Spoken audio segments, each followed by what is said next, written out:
Hello everyone, তোমরা সবাই কেমন আছো? আশা করছি ভালো আছো, আমিও ভালো আছি। তো দেখো, সকাল সকাল তোমাদের সাথে ভিডিও শেয়ার করতে চলে এসেছি। তো নতুন একটা ব্লগে তোমাদের সবাইকে স্বাগত জানাই। আর দেখো, এইখানে আমি সকাল সকাল চা বানাতে চলে এসেছি। চা খেয়ে তারপরে আমার সারা দিনের কাজ শুরু হবে, মানে দিনটা শুরু হবে। আর এইখানে চা খেয়ে নেবো আমি আর আমার হাজব্যান্ড, আর মেয়ে ওইদিকে ঘুমাচ্ছে। তো বন্ধুরা দেখো, আমাদের এখানে প্রচুর হাওয়া হচ্ছে।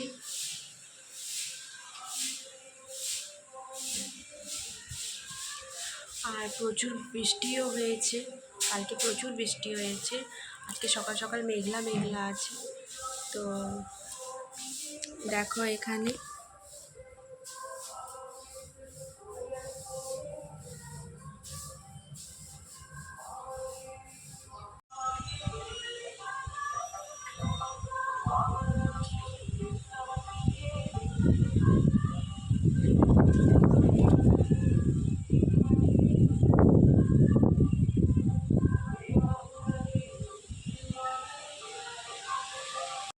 তো ওইদিকে তো ব্রেকফাস্ট সব করে নিয়েছিলাম। মেয়েকে ঘুম থেকে উঠে ওকে ফ্রেশ করি, ওকেও খাইয়ে দিয়েছিলাম, আমিও খেয়ে নিয়েছিলাম।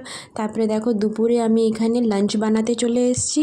তো লাঞ্চে আজকে তো অনেক সিম্পল রান্না ছিল, কেন কি তার পরের দিন ছিল শিবরাত্রি। তো তার আগের দিনও নিরামিষ খাবো, তার পরের দিনও নিরামিষ।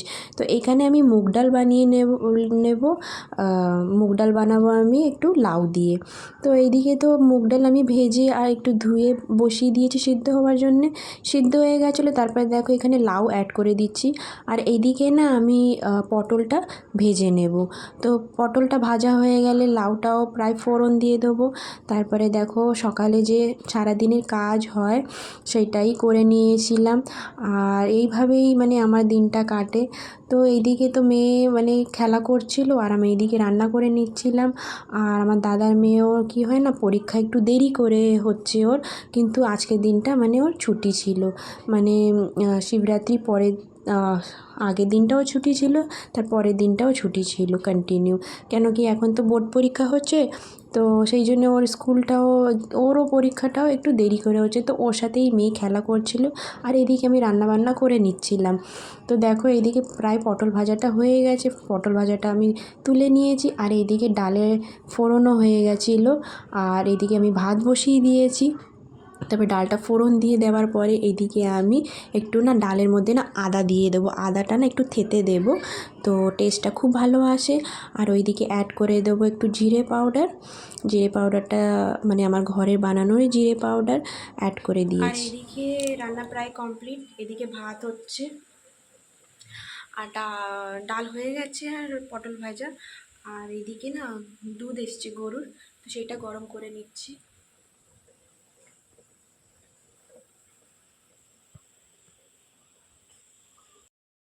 তারপরে মেশিনে এইখানে কাপড় জামা ধুয়ে দিচ্ছিলাম।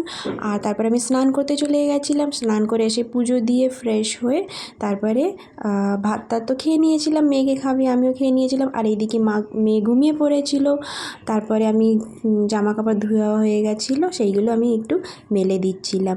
তো আমরা তো ছাদনাতলায় জামা কাপড় মেলি, তো একটু বেলা করেই মেলে দিই। সকালে মানে অন্য কাজ থাকে সেইগুলোই করি, একটু বেলা করে মেলে দিই। সারা রাত থাকে, তারপরে সকাল হলে জামা কাপড়গুলো তুলে নিই। তো ছাদনাতলায় জামা কাপড় মেলে এইটাই একটা লাভ যে মানে সারাদিন থাকলেও কোনো ব্যাপার নেই, কিন্তু যখন খোলা আকাশে আমরা যখন জামা কাপড় মেলি সেটা তুলে নেওয়াই ভালো, কেন সারা রাত থাকা ওটা ভালো না। তো দেখো এইভাবেই কাজটা আমি সারাদিনে সেরে নিই। আমার দিনটা মানে এইভাবেই কাটে। আর তোমরা আমাকে কমেন্টে জানিও যে আমার ব্লগটা তোমাদের কেমন লাগছে। তো আমিও একটু মোটিভেট হব। তো দেখো এইভাবেই কাজ করে নিচ্ছিলাম।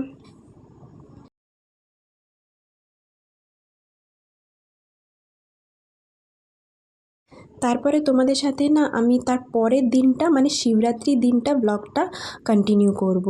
তো শিবরাত্রি আমরা না সকালবেলায় পুজো দিতে চলে এসেছিলাম। তো দেখো এইখানে আমাদের ঘরের পাশেই শিবরাত্রির মানে এখানে মন্দির আছে শিব ঠাকুরের। তো এইখানে দেখো পুজো সবাই মানে সকালবেলাও মানে প্রায় অনেক লোক এসেছিলো পুজো দিতে, প্রচুর ভিড় ছিল। তো আমরাও পুজো দিয়ে দিচ্ছিলাম। আর দেখো এইখানে কি সুন্দর সাজিয়েছে মন্দিরটা। তারপরে দেখো মা পুজো টুজো দিয়ে বসে আছে, আর ওইদিকে মেয়ে না গান চলছিল, তো সেই মানে ও ডান্স করছিল। তো এইভাবে এনজয় করছিল, খুব ভালো লেগেছিলো। মন্দিরে এসে মনটাও খুব ভালো লাগছিল। আর দেখো ব্লগটা কিন্তু আমি এইখানেই শেষ করব।